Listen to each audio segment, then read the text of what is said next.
Okay. ACT funded faculty development program on electric vehicles. So till yesterday, we had a very good session on the business aspects and how to build um, organizations with basic innovation in mind. And we discussed a lot about innovation.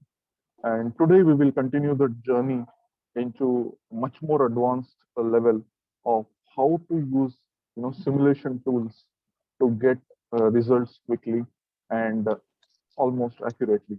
So in order to take this journey into the next level, so today we have with us Mr. Abhimanyu Kumar Singh. So he is the technical lead to ANSYS India academic program and serving various customers across India, ASEAN, and SAARC region.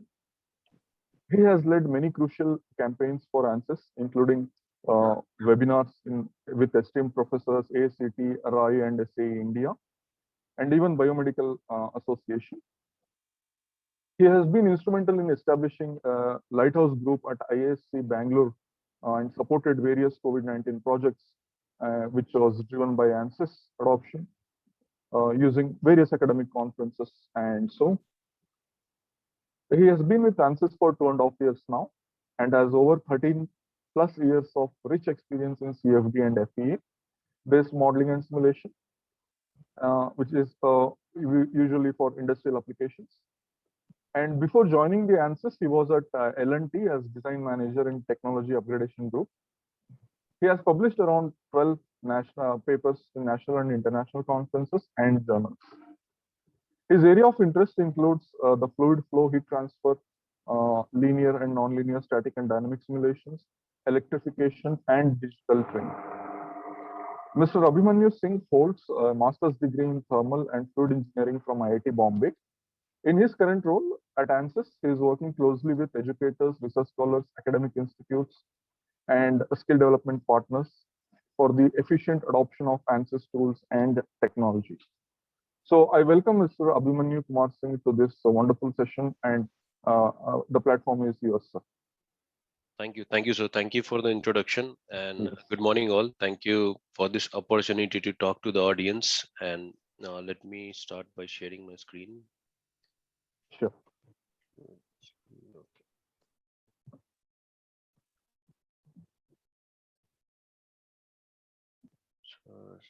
So please confirm if you're able to see in full screen mode. Yes, sir. It is in full screen. Okay, thank you. Yeah, so in this particular talk, I'll try to give a high level overview of how you can leverage simulation. What are the future skills required for a future mobility engineer, since the theme is electric vehicle. And also I'll talk about ANSYS academic program as well as ANSYS solutions to electric vehicle. So this is how I have structured this presentation. Initially, a very brief overview of ANSYS, who we are and what we do, and then industry trend we'll look into from electrification perspective, then trends in electrification from global as well as India perspective. I'll talk about future skills, how higher education market is or higher education is shaping up, and what is the role of academia in it. Then I'll jump to the topic, which is ANSYS solution for electrification, but I'll not be able to deep dive into this for this particular time slot, but I believe we have one more session scheduled in this FDP itself by Mr. Karthikesh, who will cover some of the aspects in a much detail, and he'll also be exhibiting some of the demo. Then I'll talk a couple of success stories as a case studies on electrification side that we have. And in the end, I'll talk about ANSYS initiatives for academia and as well as learning resources and few success stories. So let me introduce ANSYS briefly first. So it was founded in 1970, and we have been in the simulation industry for over 50 years now, with offices spread across 85 locations, 4,800 plus employees, and 150 plus channel partners globally. We are into engineering simulation and focused at what we do, with a market cap of $32 billion and proven track record. As you can see that we are listed on Nasdaq 100 index or member of prestigious S&P. And we customer satisfaction is paramount for us. So you can see that how we have been striving to improve the customer satisfaction, and globally it stands at 89%. This data is of 2020. So over the last couple of decades, we invested close to $4 billion in technology adoption over 26 different acquisitions, and significant part of this investment is about and around new technology areas. So still recently we closed the deal with ZMax. So that is one another technology which will get added here. So apart from acquisitions, we have also been partnering with different technology enablers to develop and implement the virtualization that industry needs and to build new generation of vehicles. So as a company, we have focused on to empower our customers to design and deliver transformational products in advanced areas such as electrification, autonomous 5G, additive, and digital twins.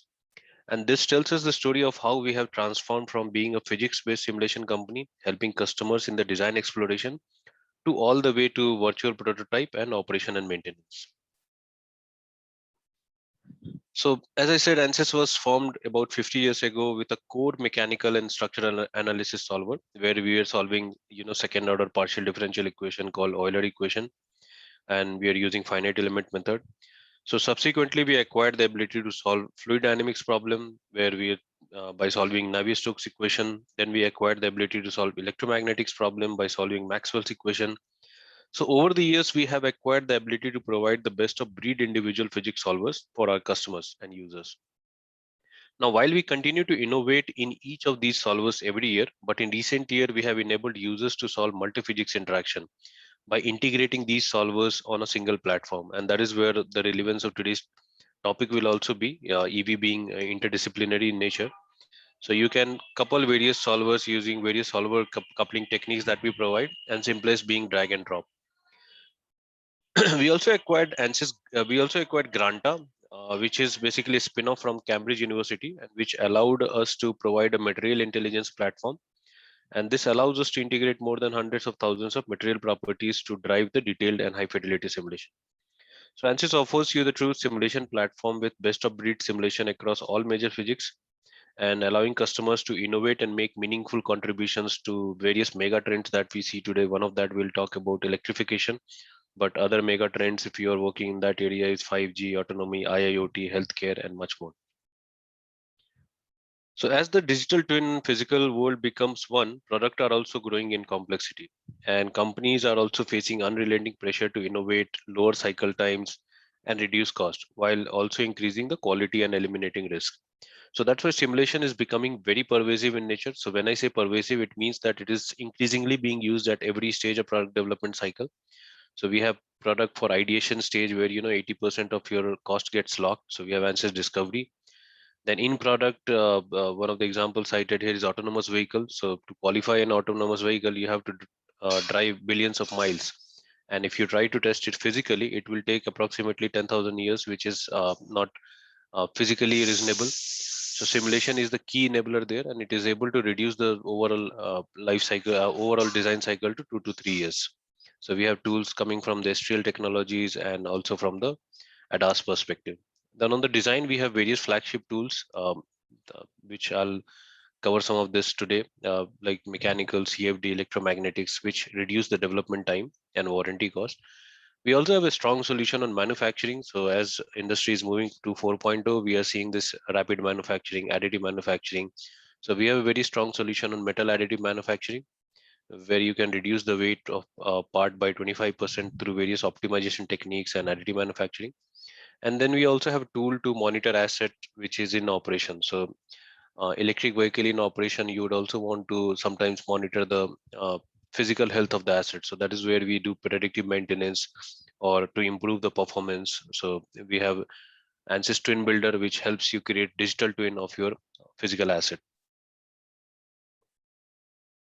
So ANSYS enables you to predict with confidence that your product will thrive in real world, and industry leaders use ANSYS to create complete virtual prototype of ANSYS products and systems comprised of various aspects from mechanical, electronics, and embedded software components, which incorporates all physical phenomena that exist in real world. And that is also what is the complexity comes to when we are doing design and development of electric vehicle. So these are some of the world-class companies who are leveraging ANSYS platform, spanning across various industry segments. If you look at, there is aerospace, there is energy sector, consumer goods, high tech, automotive, healthcare, and so on. So that was a very quick introduction of ANSYS. Now let's look at the industry trend. So before we move into industry trends, let us look at the business initiative that continues to drive the automotive industry. So with fuel economy continuing to be the big driver for mass market, so we have crossed that BS6 compliant hurdle recently. Then passenger experience continues to be the next big driver and making a big role in customer choice of vehicle, so such as in the compact SUV range. And customers are also looking for a lot more infotainment, so electronics and comfort.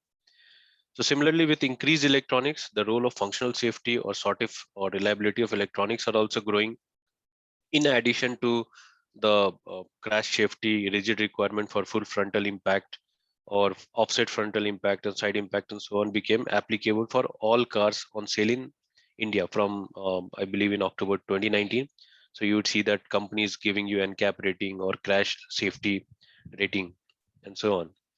So digitalization of the product development and manufacturing has been a continuous journey with analysis-led design and optimization getting more importance day by day.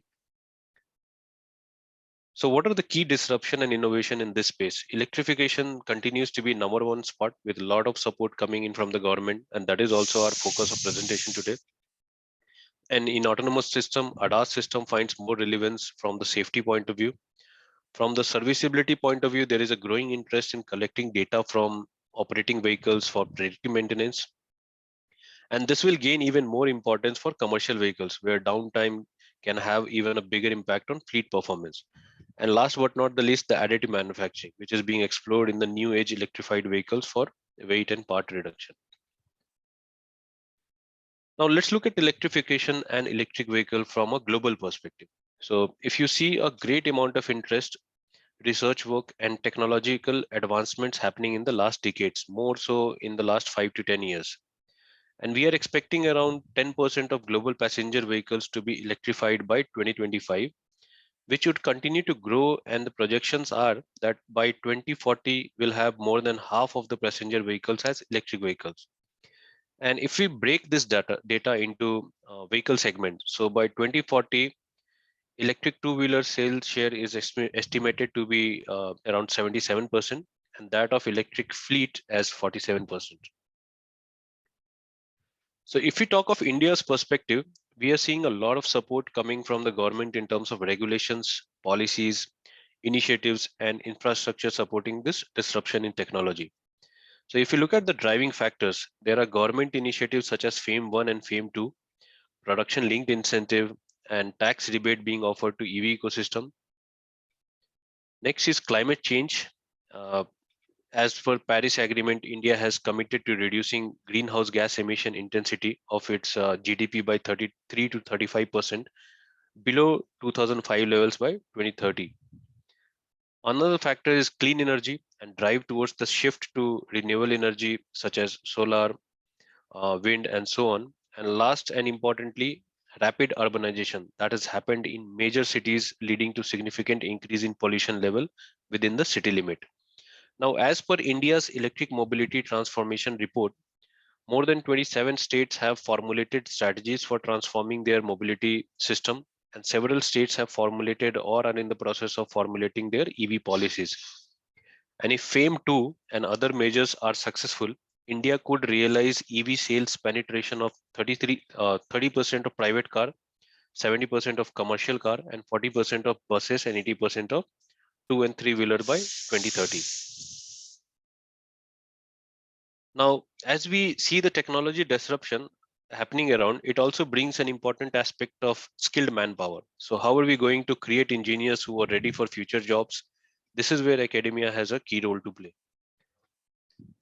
So what are the three demands which is shaping the higher education market? If you talk about industry, they want good talent of engineers to lead innovation that is needed to thrive. Students want better employment opportunities. And if you talk of government perspective, we want more competent workforce with skills needed by future engineers. So we also did, this is one survey done by Gallup Strata to understand what students are requiring and what employers require. Students want to be successful in the job market. They want to get a job. They want to be successful in the workplace. An employer wants this student coming out of college to be really proficient that is needed for the job. And we know there is a skill gap, essentially the inability to apply what we learn in the curriculum and theory and concept into the industry.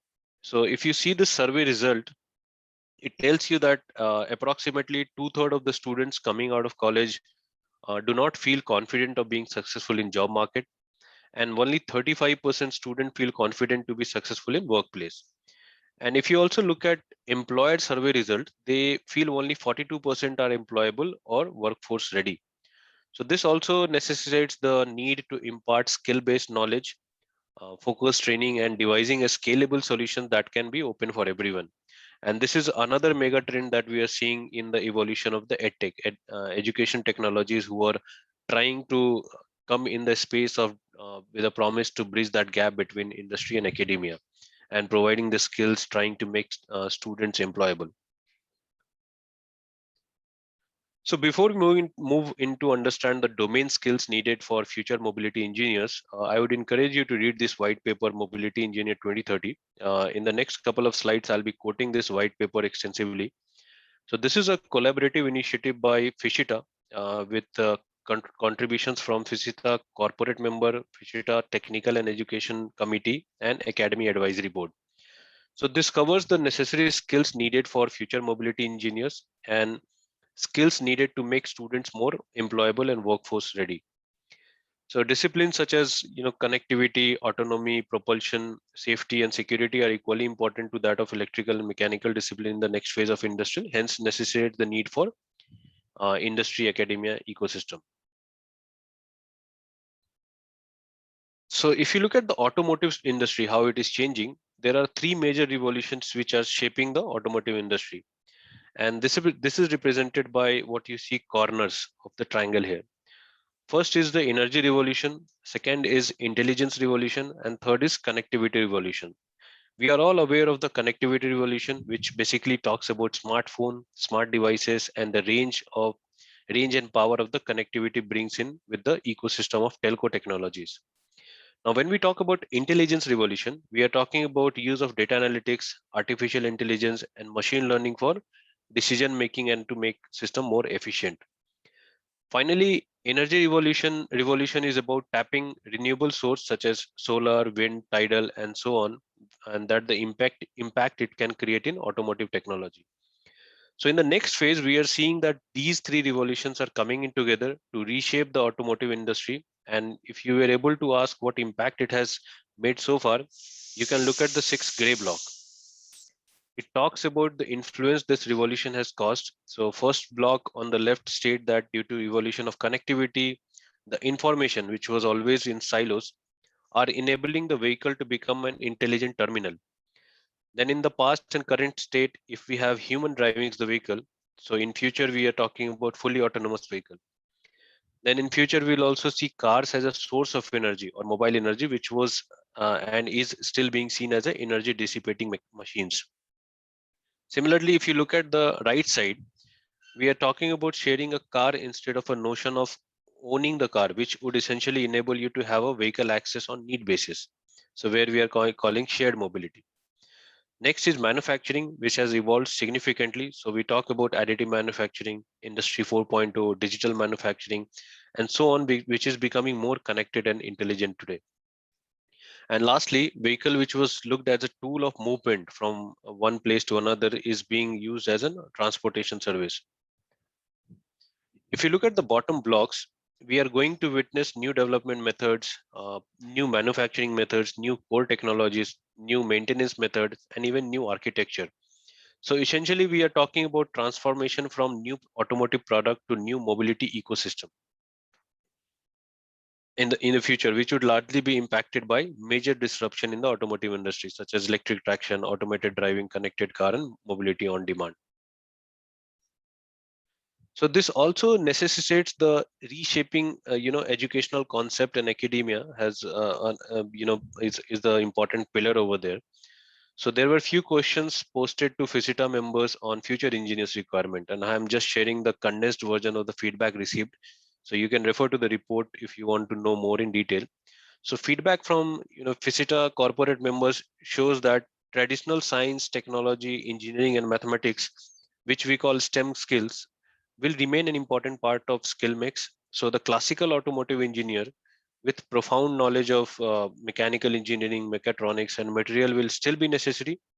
However, in the context of new technologies like electrified, connected, autonomous, and shared mobility, the qualification of the profile will become that of a universal engineer. So with a deeper understanding of other engineering discipline. So it will gain more importance over time, and that is what is needed today. So in general terms, companies anticipate a shift of requirement from a pure mechanical engineer profile towards a mixture of mechanical and electronics or mechanical and software engineer profile. So how do you acquire these skills? And the one circle in purple colors are the skills you pick up when you are in the college, and one in the gold color are the skills you acquire when you join industry. Of course, there is an overlap of the areas where you pick up skills both in industry as well as in college. And this is how we need to reshape the education concept to make students industry ready. And so how do we do it? So by getting internship, working with industry mentors, participating in advanced student competitions. And this holds true when you are in the industry, because you need to continue to upskill yourself and continue to learn what is the new technology that comes in. So with that, I'll move on to the simulation part, which is again the key enabler in electrification scenario. So virtual prototype of the entire electric vehicle and keeping up how we are keeping up with the change in technology trends. So to lead EV market, organization must meet engineers' goal on performance, safety, and cost. So before we look into the solution, let's look at the key engineering goals here. So when we talk about performance, one of the concern a potential buyer is how far an electric vehicle can travel without a need of charging. And the goal is to reduce the range and anxiety. And the preferred range is over 400 miles today, while today it is 60 to 300 miles, which is promised by the various EVs. Now, improve battery life and make it comparable to the vehicle life, which is approximately 10 years, but today the battery warranty is somewhere around 7 to 8 years. Then increasing the battery and motor power density, creating the differentiator, in terms of comfort, like reduced noise and vibration, so on. So when we talk about safety, safety is the most critical criteria of EV. So even a single battery fire could turn public opinion against the electric mobility and set back to electric vehicle development, the entire initiative that is going around. So vehicle and component need to be tested again against industry standard for compliance and reliability. The switching device in EV leads to ripple and over voltage, and this may lead to failure of dielectrics. Also, the switching device results in emission, which we need to make sure is below the regulatory standards. Lastly, on the cost part, affordability is one of the major factor for mass adoption. So the production cost of EV should be equivalent or lower than the IC engine. So 30 to 40% of the cost of EV today is from the battery side, and it is expected to reduce the battery cost by less than $100 per kilowatt hour. So with increase in electronics, software development and cost and time has increased, and there is a need to improve the development of productivity and reduce the manual error. So using ANSYS simulation, multiple organizations have achieved positive impact in areas of performance, safety, and cost. So for example, if I can cite few, simulations enabled Lucid engineers to increase the power density and energy efficiency of traction motor by 12%. And I have also covered that in the case study that I'll present later on. And leveraging simulation, Subaru were able to generate such a highly reliable code that a manual review was no longer required, resulting in a great reduction of tasks. So the amount of automation increased to 95%. Then NEVS, National Electric Vehicle Sweden team, expects to achieve a 30% productivity gain compared to the usual tool set. So a SCADE model allows them to detect errors in their specifications early in the design process instead of during the integration testing of BMS development. So if we talk of electrification from ANSYS perspective, We have been working with several OEMs in the technology adoption and advancements, and we have also evolved from a physics part of the solutions to electrification process and subsequently to the engineering solution. So essentially, this has also been our evolution of comprehensive electrification solution. So whether we talk about automobile, quadcopter, or any electrified propulsion system, there are four primary challenges when designing for electrification. So the four pillars of electrifications are battery and battery management system, which affects range, then electric machines, which affects performance, efficiency, and noise. Then we have power electronics, such as converters and switching devices that we use, and power system integration, represented using system modeling with consideration of installed bus bars, cables, and so on. So developing an optimal electrified propulsion system requires optimizing each of these pillars individually as well as together. So let's look at the first pillar of electrification. So for battery, you have the capability to model at cell level, considering electrochemistry, to equivalent circuit model all the way to the battery module and battery pack. So the reduced order model, ROM as we call it, are extensively used for electrothermal analysis of battery and management system. So here you see electrical equivalent circuit model for the batteries and reduced order thermal model for the battery pack thermal behavior. So thermal model is based basically on advanced CFD, computational fluid dynamics, to capture thermal gradient under varying conditions, and all are combined to produce the complete battery pack model that can be used to system optimization. Now, advantage of ROMs are that it gives you 1,000 times speed up while still capturing the true electrothermal behavior. And we need that if you are doing a system level simulation, because you need the response to be almost real time. So by using a BMS, batteries are able to charge and store energy more efficiently and operate safely and deliver reliable performance over the years of usage. So thus increasing the battery lifetime. Now, what happens in the event of a car crash? So are the batteries going to remain safe? So you have explicit dynamic simulations coming in from LS Dyna family, which you can use to predict the crushing of battery itself. So the effect of electromagnetic and electrochemistry within the cell, as well as thermal behavior of the overall system. So the kind of analysis, this kind of analysis can be helpful to predict thermal runaway, heating, short circuit, significant benefit for automakers to design the protected structure surrounding it. Now, from the academic perspective, these are some of the research areas where academia is focusing, and we need to continue innovating in this space, such as the new cell chemistry, efficient battery thermal management, BMS, functional safety, pack safety and reliability, and so on. Next is electric machines, again an integral component of powertrain. Now, electric machine design has been known for ages, but the newest application requires high power density and performance, high efficiency, long life, and low cost. Advanced electromechanical, advanced electromechanical analysis allows ANSYS customers to continue solution to a reduced torque ripple and noise drastically.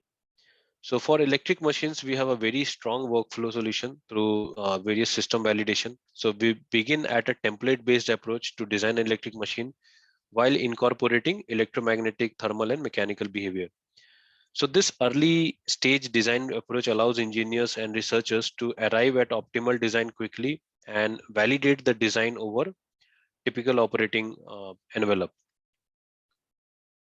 So then we progress to physics-based simulation, generally using electromagnetic first, followed by thermal and mechanical modeling. So electromagnetic modeling includes advanced material modeling, including demagnetization or hysteresis effect. So we can verify performance and study material grades and characteristic to trade off between performance and cost. Mechanical modeling can predict stresses or noise originating from the motor. So this can help you perform NVH simulation, noise vibration harshness, to enhance the passenger comfort and also to optimize driveline. Finally, system validation is performed to analyze the machine operations in the full environment, often using the reduced order model that I spoke earlier.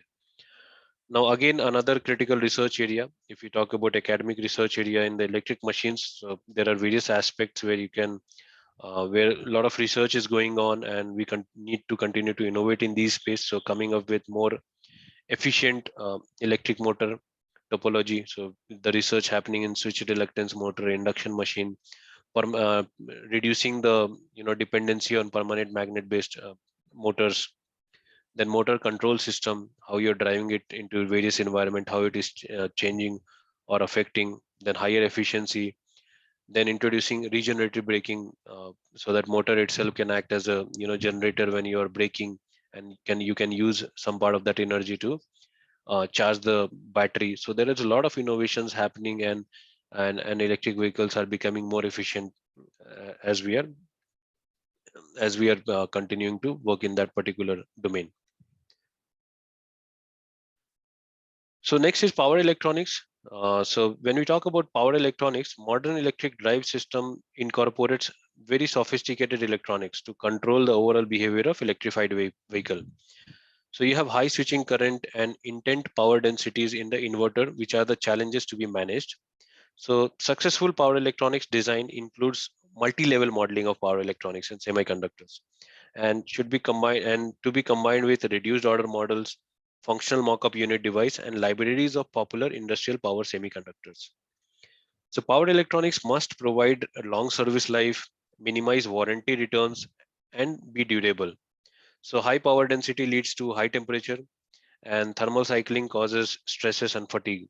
So ANSYS simulation allows you to understand the impact of these effects and to accurately predict the life of electronic component, hardware at the component, uh, board and system level. So ANSYS helps you in the overall reliability prediction early on in the design process cycle, helping you mitigate the cost and the time to market. So like battery management system and electric machines, a fully system approach power electronics is extremely valuable for understanding the how semiconductor devices and system integrates into the electronic platform. Again, highlighting some of the critical research areas in the power electronics side, like various innovative power electronics, then electronics thermal management, EMI EMC, so various parasitics getting developed, and how you're able to reduce the EMI EMC, because that is another compliance that is needed. Then how it integrates to the full system, various embedded software and control, and so on. Now coming to the last part of the last pillar of electrification. So comprehensive system model incorporates model from library of part. So custom model can be developed by say VHDL, Modelica, or Spice, or any other language. Then you have physics-based reduced order model of the components such as motors, cables, battery, electronic packaging, and finally a robust solver to combine all of them and predict overall system performance.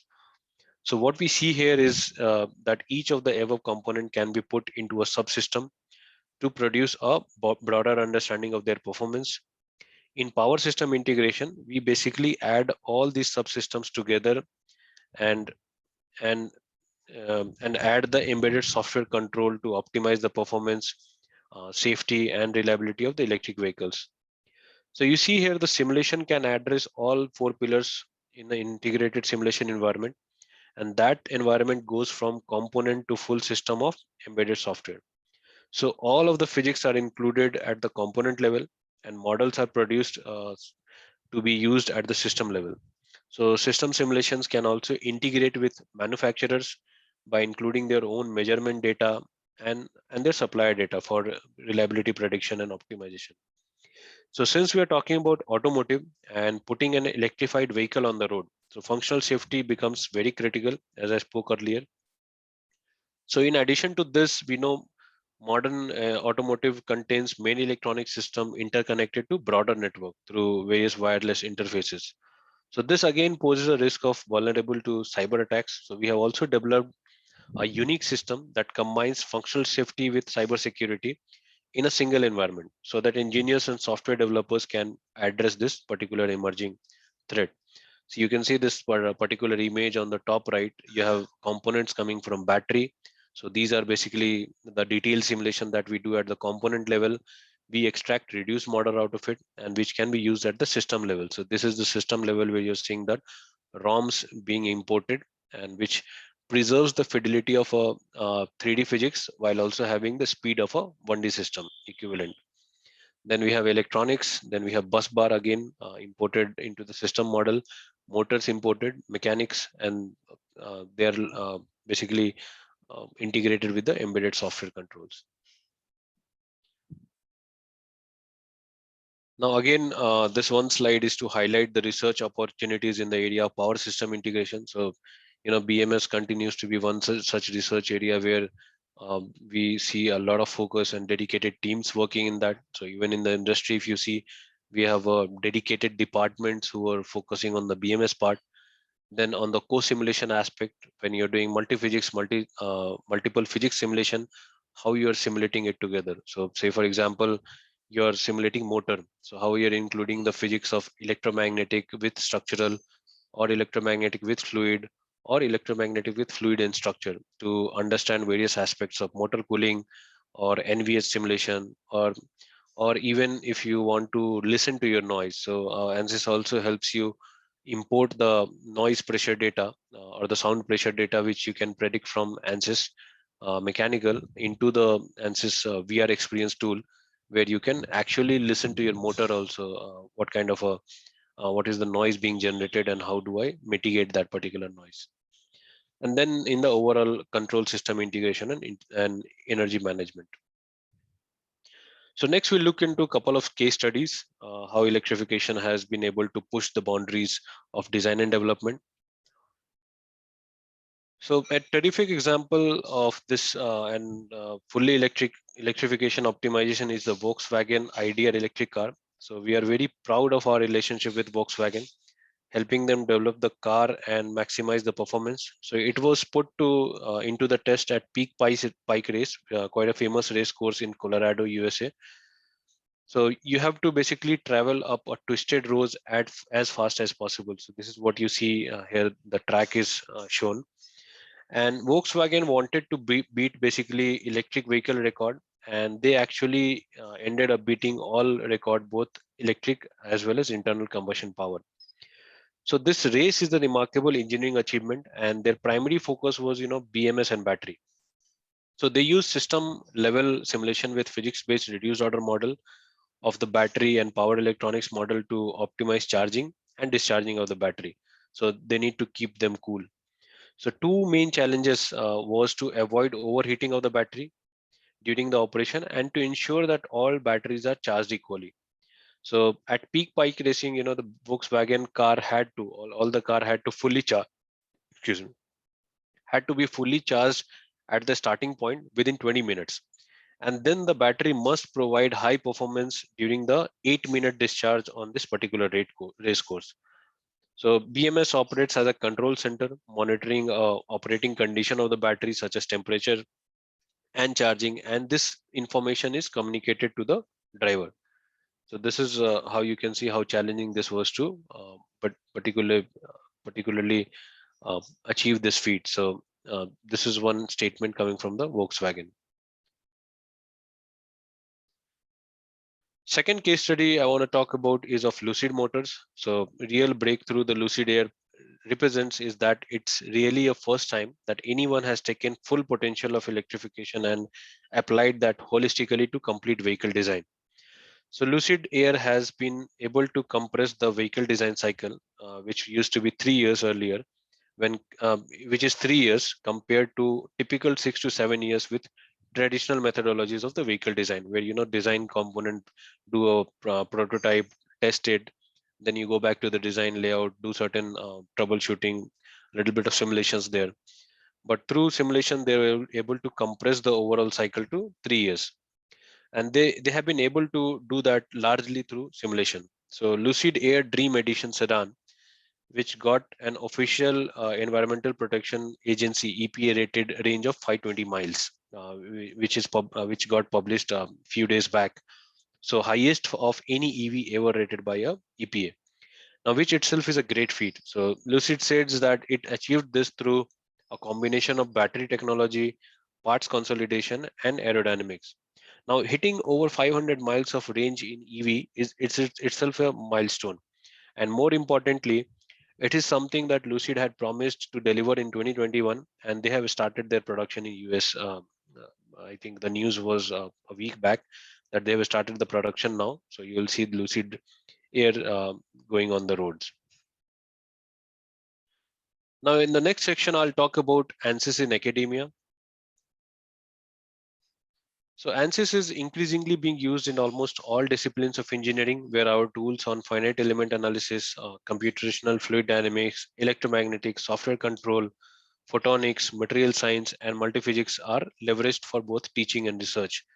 So simulation was predominantly very popular and used in some of the conventional discipline like mechanical, aerospace, and electrical. But now if you see the scope of simulation, it is being used across all the disciplines. So if you talk about biomedical, so during this current pandemic, it has become very essential to understand the approach of using simulation for regulatory affairs or using simulations for drug design and discovery or drug manufacturing. So that has given us the importance of using simulation in the biomedical field, as well as in the other areas where it was being used at the research stage, but now it is also being investigated more at the institute level. So more and more collaboration had happened recently with various hospitals and engineering institutes coming in together, sharing their knowledge and providing the solutions which was needed in the current situation. Then on the physics department also you will see solutions coming from the photonic side, and then the others are basically conventional users. So ANSYS is also investing in the talent development for future. So on the field, we are engaged at 2,700 plus universities across 92 countries who are leveraging ANSYS for teaching and research. Now, Granta, as I said earlier, it is a tool for material education, and this is a spin-off from Cambridge University, co-founded by Professor Mike Ashby and Dr. David Shibon. So it is alone being used at 1,500 plus universities. The last year, around July 2020, we launched ANSYS Innovation Courses, which has seen more than 112,000 plus unique users, with India comprising of almost 80% of the traffic.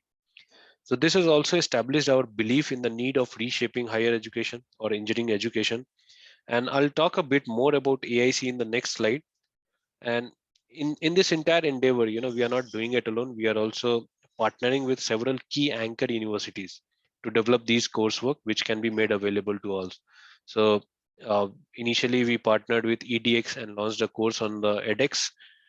So we have more than now 215,000. So this is a little older stat, or 190K. So we have 215,000 plus registered users there.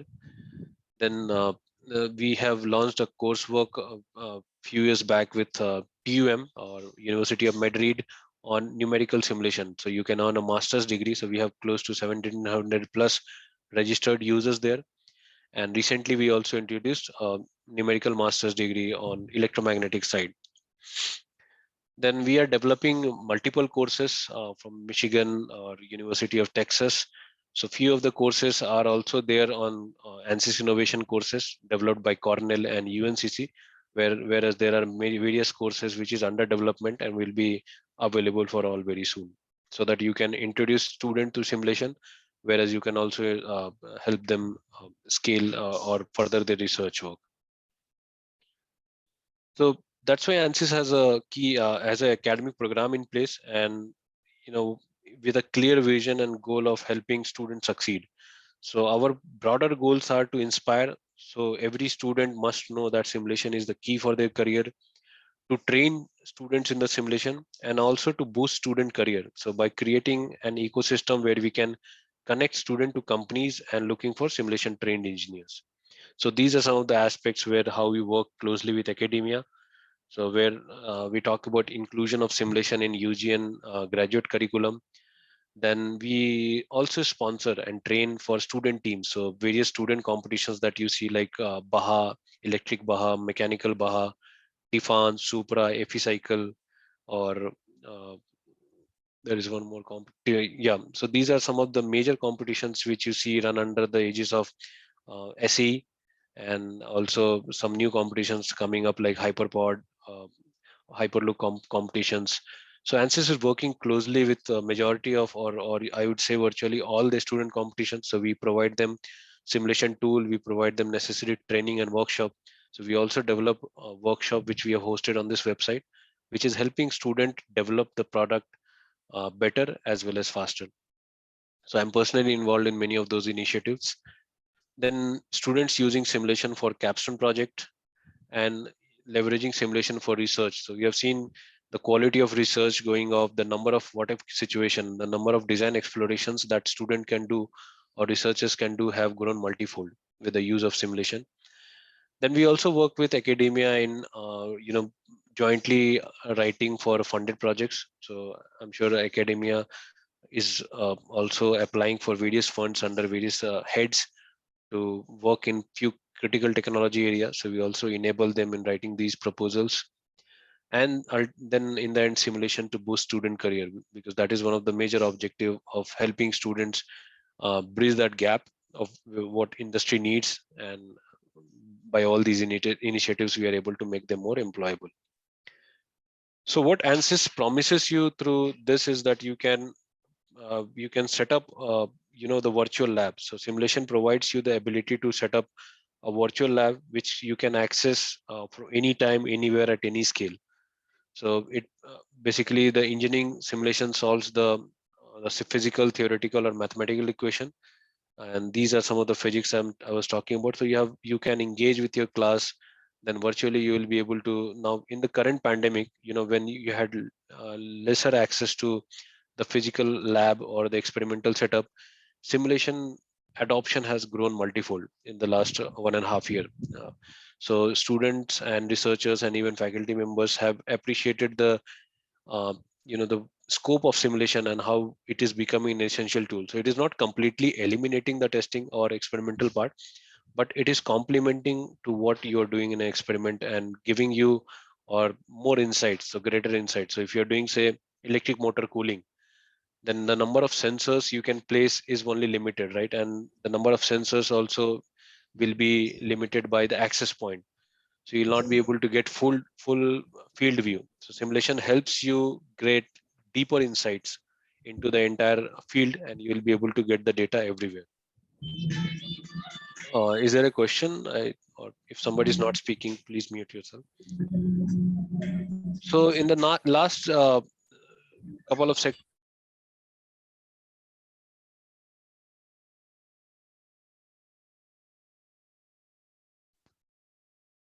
I think I got muted. So yeah. Yes. So in the last section, I'll talk about the resources, the various resources which we are developing as a part of academic program, how and when it is available at your disposal. Okay. Yes. So first one is ANSYS innovation courses. So which are online, self-paced physics and engineering courses designed for engineers, students, and educators to deepen their understanding of selected subject and to reinforce relevant concepts using ANSYS simulation environment. So students and early stage career engineers can take these courses to enhance their skills, and educators can assign these courses for homework within their curriculum. So these online lecture videos, which are led by ANSYS experts and key academic partners. I'll speak about the academic partners here. So I'll spoken earlier also. In addition to the homework, tutorial, and quizzes to provide a comprehensive educational experience. So who is developing these AIC? I spoke about the scope, and if you look at some of the topics here, we are talking about governing equation of fluid motion, or overview of bolted connection, or electrostatic in free space. So these are basically a very fundamental topic, and we are creating coursework around this fundamental topic. So our intent is not to replace the curriculum, because that is very much needed.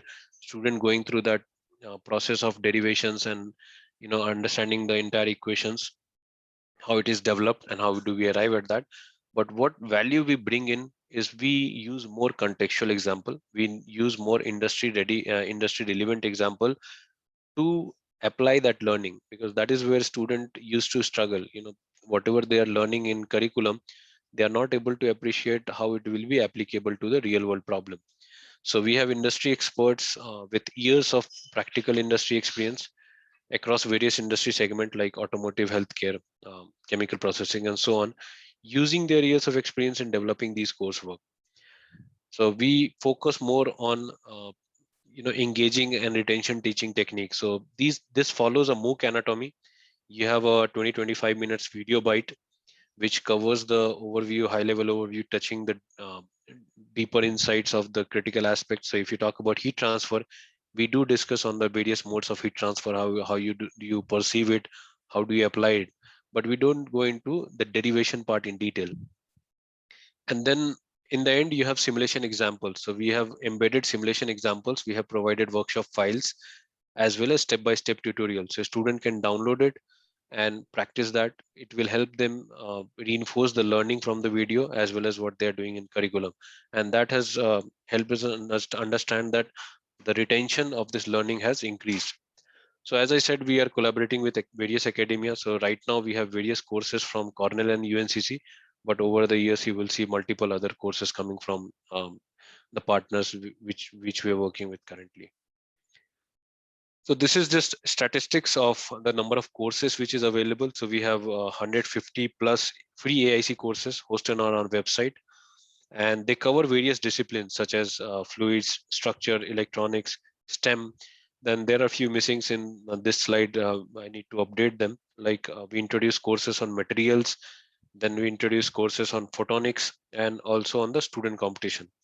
So I'd encourage you to visit the website courses.ansys.com if you haven't already, and start learning as well as teaching using this content.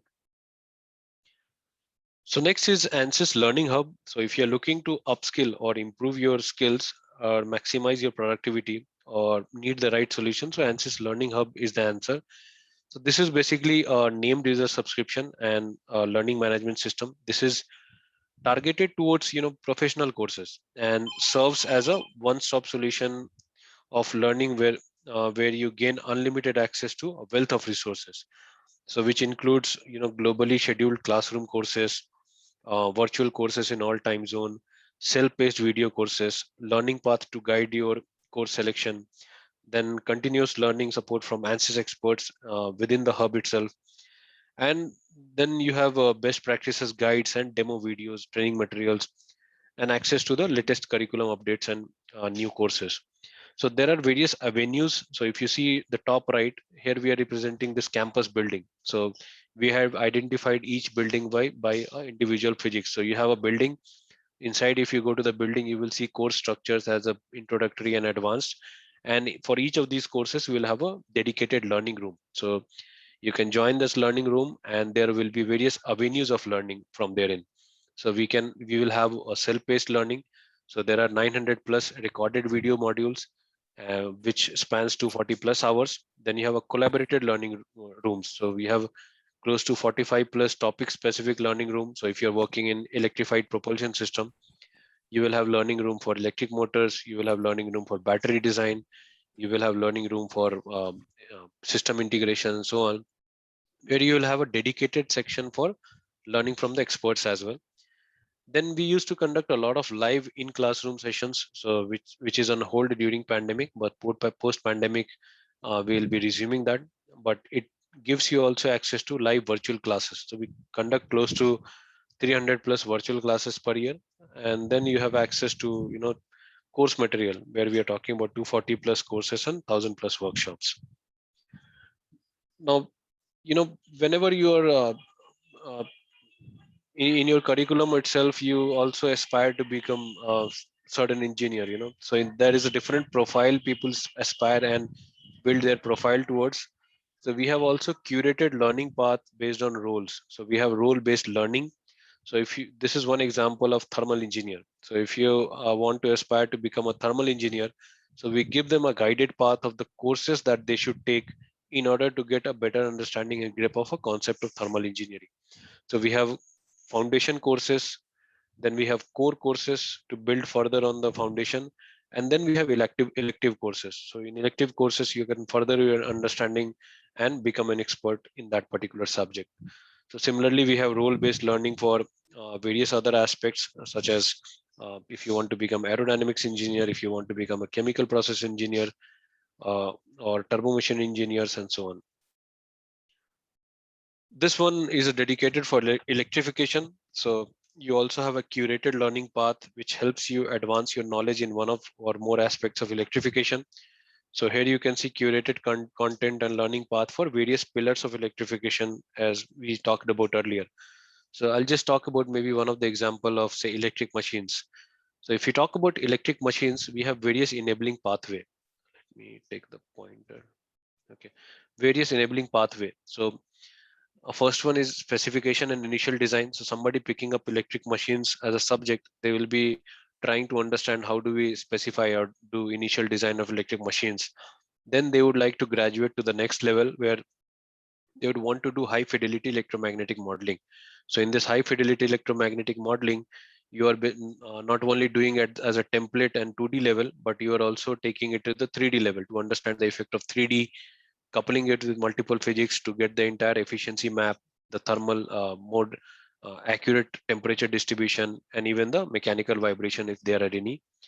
Then you would want to do multiphysics simulation where you are doing structural integrity, NVH, and acoustics to design a quieter motor. And then there are enabling pathway for thermal design and optimization, because you could be an electromagnetic engineer working on electric machine, or you could be a mechanical engineer working on the cooling part of the electric machine. So that is where thermal engineer, thermal management, and every aspect comes in. So similarly, we have enabling pathway for other sides like power electronics, battery. And battery, you will see there is a unique approach, because battery, you could approach it from a thermal engineer perspective or mechanical, and also from a material scientist. So you could be designing a new battery, something like you want to establish a new metal air interface. So that is where you will be a material scientist, and the learning pathway for a chemical engineer or material scientist would be different from basically a mechanical engineer picking up battery design in BMS. And last part is ANSYS Learning Forum. So this is basically another important piece if you're learning simulation. So if you're learning simulation, you need technical support, right? You will always get into certain aspects, not only on the simulation, but also when you're trying to understand physics. So one aspect is there is always a faculty members to help address that particular aspect. But we also developing this community, this learning forum, which is basically a peer-based learning forum and a go-to place for student, educators, researchers, and industry engineers, where you can engage with your peers across the world as well as an ANSYS expert. So you can basically discuss anything like installation and licensing, mostly around student product, then simulation topics, even physics topics, and even ANSYS innovation courses if you are taking. So on the forum, you can engage peer-to-peer and with ANSYS experts, and you can browse answers to thousands of questions which is available. And also you can view tutorials where we have hosted few tutorials as well as few tutorials around student competition. So you can visit forum.ansys.com to take leverage this particular community.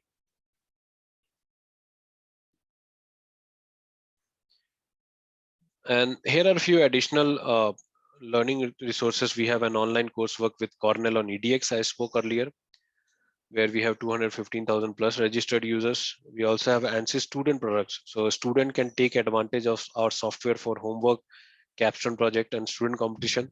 So they can download it on their personal laptop and start learning. So it is equivalent to the capability wise, it is almost equivalent to the commercial tool, whereas certain limitations are put in place on the problem size, how big a problem they can solve. So and this is because this is intended towards student learning. So we would expect them to work on simplified tutorials and the problem statements. So we have various student products available. We have added a couple of more student products on the electronic side. So we have discovery for instant solution. So excuse me, this is a little older slide. I should have updated this. So on the student, ANSYS student, we have ANSYS CFD, ANSYS mechanical, as well as ANSYS LS Dyna we have added recently. Then we have ANSYS CADE student product for embedded solution. And recently we introduced ANSYS electronics desktop.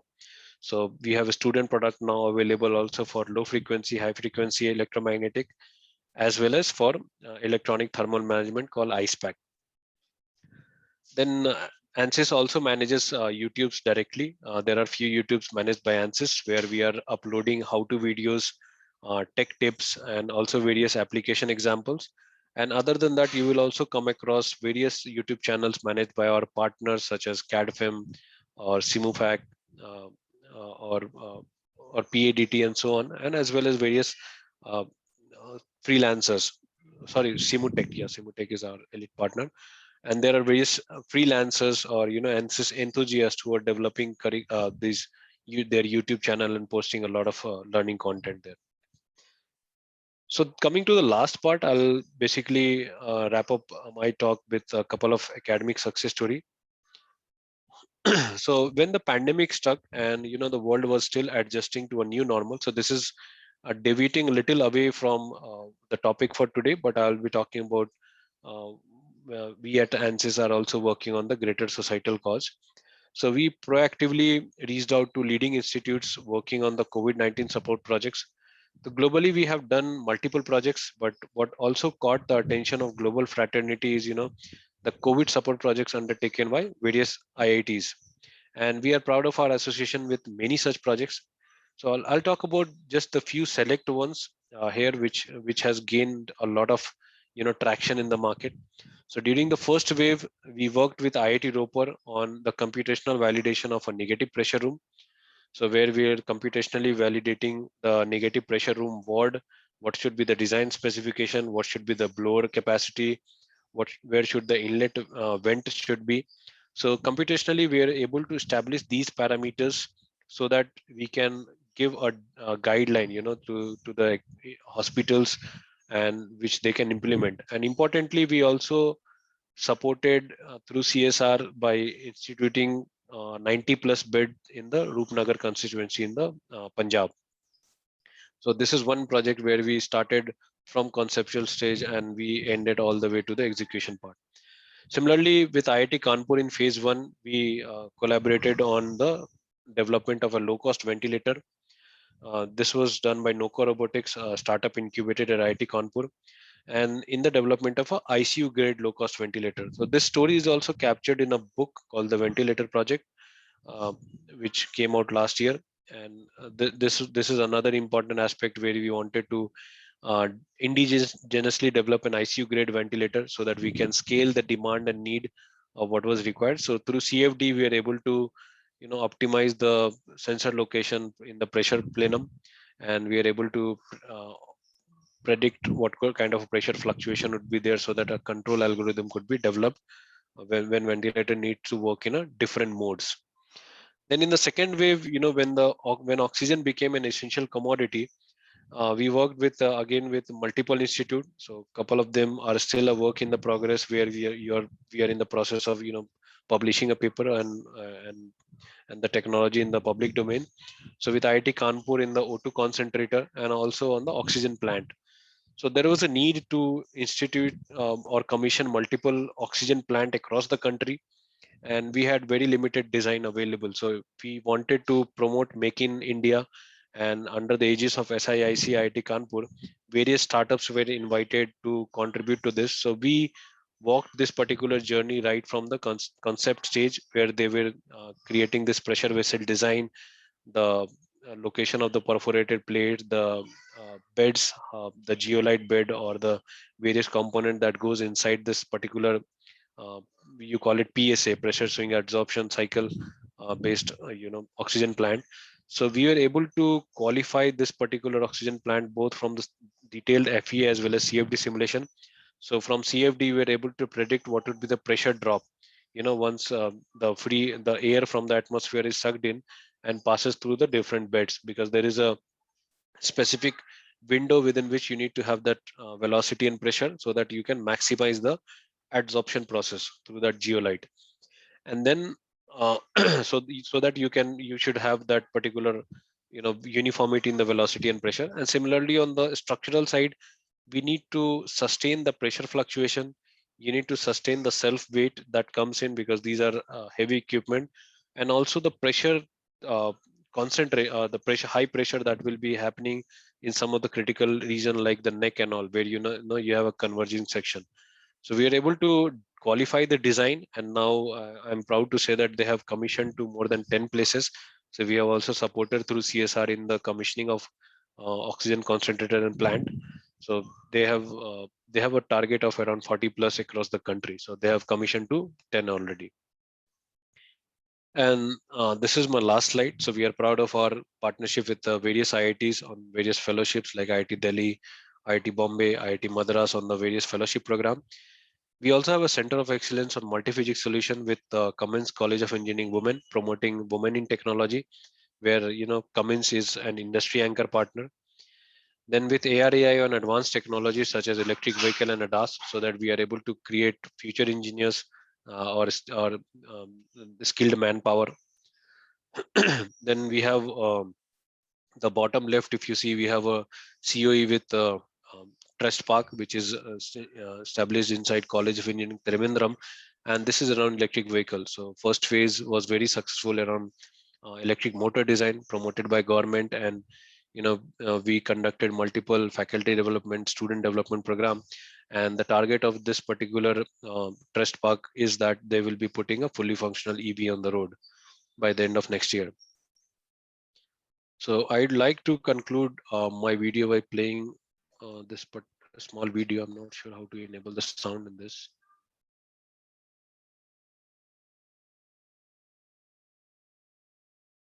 So if someone can confirm they're able to hear the audio. Yes, audio is proper. Engineering is about building things. Things that move us all forward, that bring us together. But the landscape is changing fast. New technologies are rapidly advancing, and universities must respond. Engineering will always be about building things. But if you want to build a career in engineering today, simulation is the future, and ANSYS is leading the way. No longer a sophisticated tool of the most experienced engineers, simulation is becoming pervasive in engineering departments around the world. Universities everywhere are also embracing this new reality, partnering with ANSYS to bring more powerful simulation solutions into their curriculums, empowering engineering students with the very same product design software they will soon be using in the real world. Much more than a practical teaching tool, simulation is becoming an imperative skill for young engineers, giving students a clear advantage in pursuing the most promising careers. And the future does indeed look promising. For students looking to build a career, you've come to the right place. Careers begin with learning ANSYS.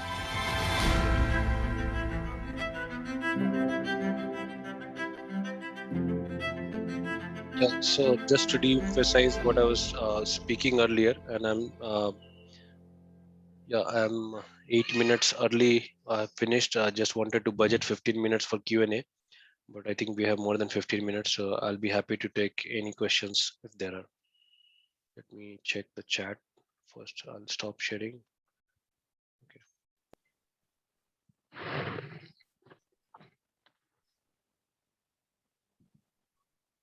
I think we have one question in the chat. Okay, so let me check. What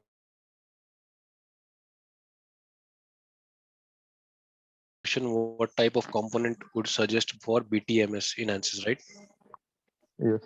Yeah, so sir, the BMS remains a heart of electric vehicle design, where you are able to predict how fast or cool the battery is charging, so that you can maintain the state of charge, as well as you want the batteries to be charged uniformly. So that kind of intelligence is built using various control algorithms. So we have embedded software that is helping you integrate that particular aspect. So one of the success story I spoke earlier of Volkswagen.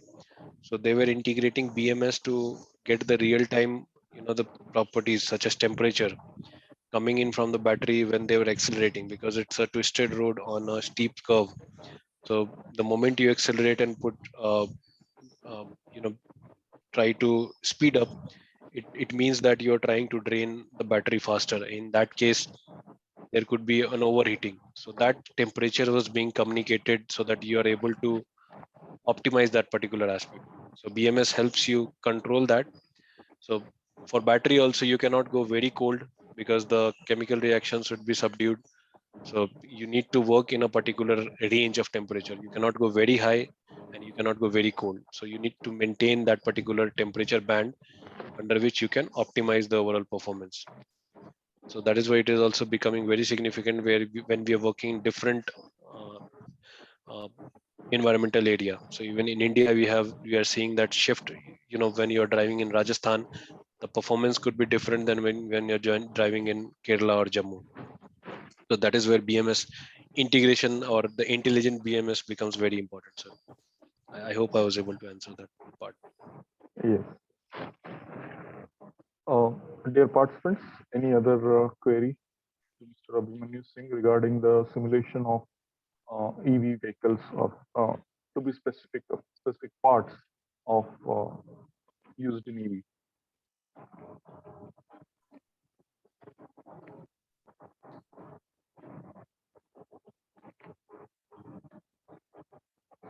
So I have also shared my email ID in the chat. So in case there are any follow-up questions, even later on, feel free to write to me. So if I'm not able to answer them directly, I'll definitely get the answers from the relevant experts and team.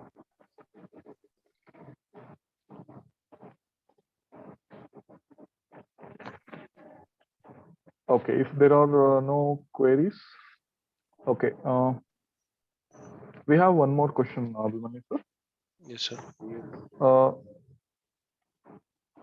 So I think. Hi, good morning, Adeshji and Abhimanyu. Yes, sir. Good morning, sir. Please ask. Instead of typing, I would like to go live. Definitely, definitely. My query is only that this kind of simulation software and tools, they help in basic designing, they help in development of the product, and to assess before launch or before making an actual product, what will be the cons and cons, and what could be the safety factors. Right, sir. Now, I myself belong to a field of after sales service. Okay. Now, being these EV electrical vehicles are coming up, like I was studying some case studies where customers are complaining repeatedly for the kind of mileage they are offered and the kind of mileage they are experiencing is too much different. Right, sir. Right.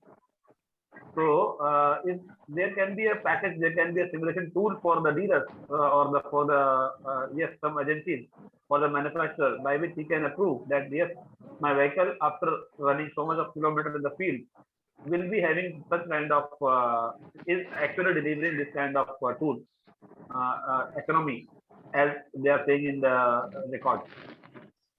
Right, sir. Right. I want to have some tool for after sales. After sales. Okay.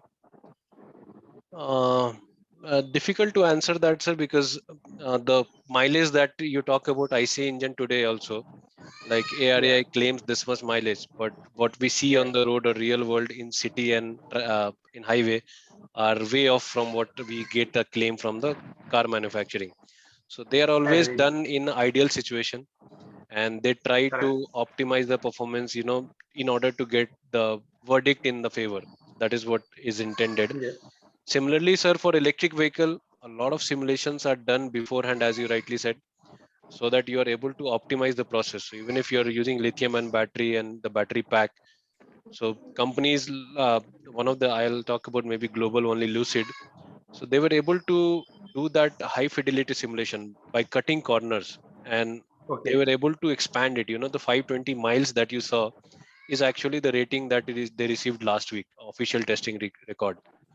So they were able to cut corners and push the boundary. And this is what they are seeing on the road, because I'm not talking about, sir, the other regulatory, but the European, the environmental EPA rating. So that itself is, monitored very stringently. So it depends on how accurately you're simulating, both at the component and system level, how you are mitigating all the assumptions that you have taken. Because while simulation, you may start with certain assumption. Then if you're driving on Indian road, whether you have taken into consideration the real world situation coming from the drive cycle. So if you're driving a motor, the motor control needs to be optimized based on the Indian road driving condition. Then similarly, battery, sir, the cycle of that will change how fast, how slow you drive. the manner in which you drive, which is not something of a consideration a lot in IC engine, but in electric vehicle it becomes very important. So that affects range as well as the Yes. performance over time. Through simulation, you can predict if you are able to incorporate these things in the integration stage itself. When I was talking about system level simulation, so that is the fidelity system level simulation brings in. So you can do motor control simulation.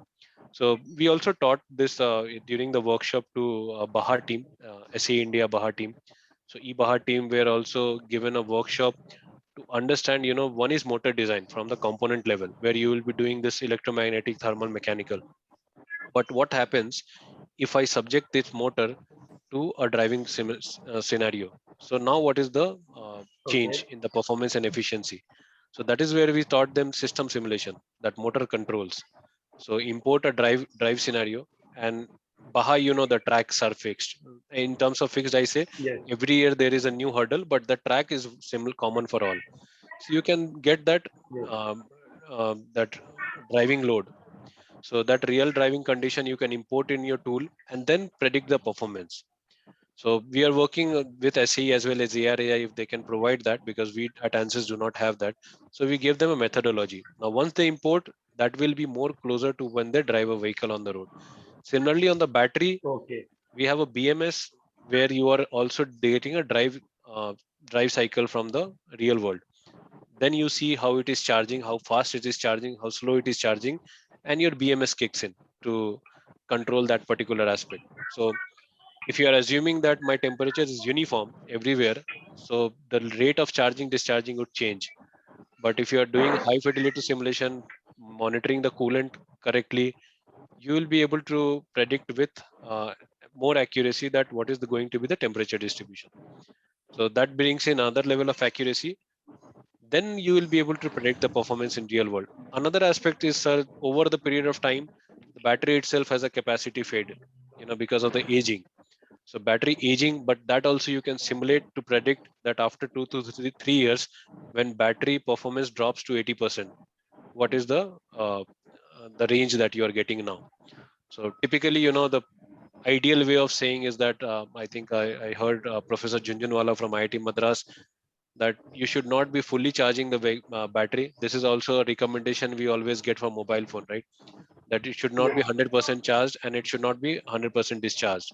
So somewhere 100% around, discharge. Yes. yeah, Yes. up to 85%, 85% charging, and not below 15% discharging. So it helps you also improve the Correct. battery 20% life. as a benchmark. Yes, sir. So it also helps you improve the battery life over the period of time, and the capacity fade you will be able to reduce.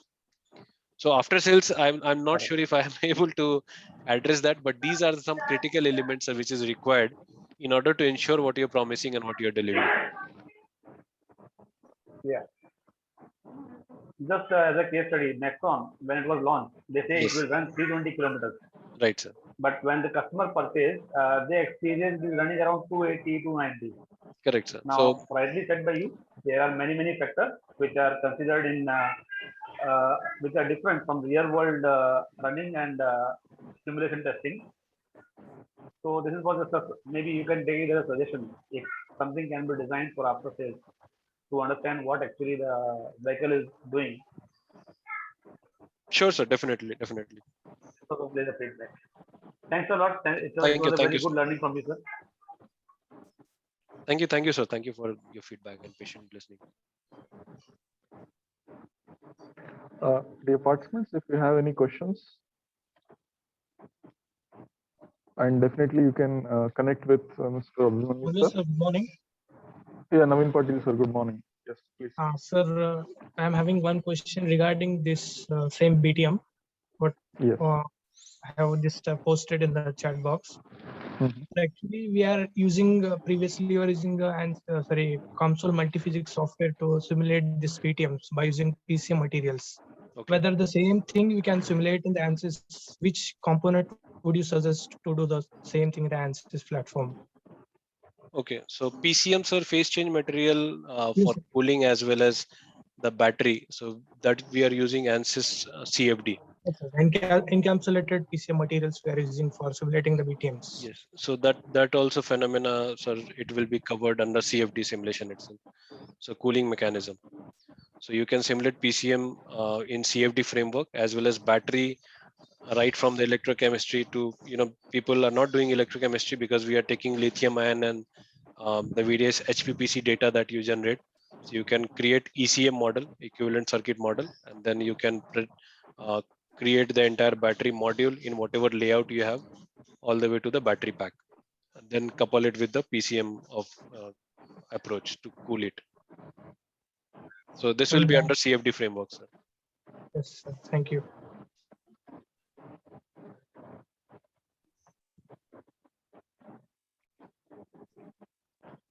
So in the meantime, Abhimanyu sir, I have one query regarding the usage of the software by students.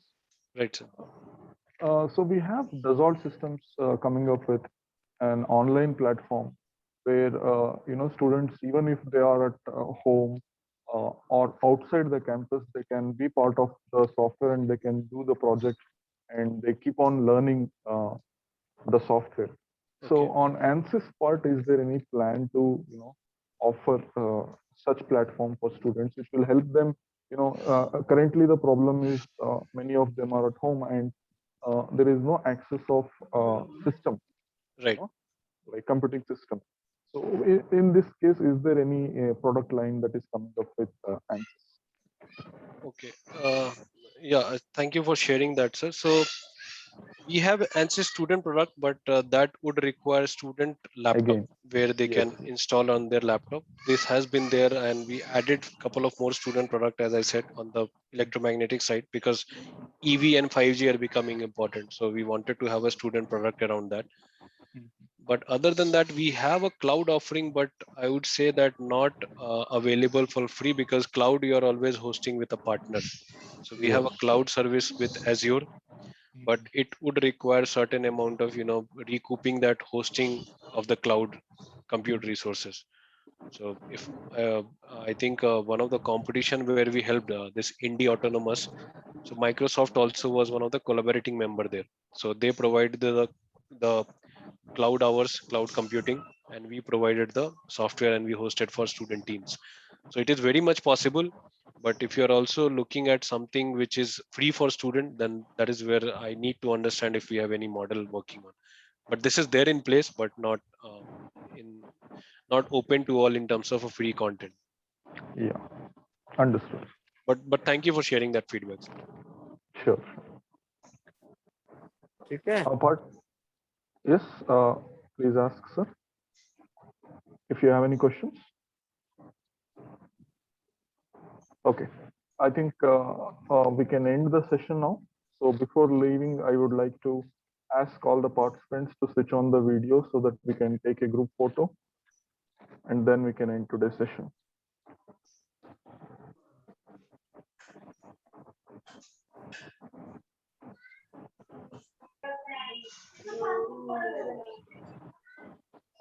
I request all the participants to please switch on the camera.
Sir, you are muted if you are speaking.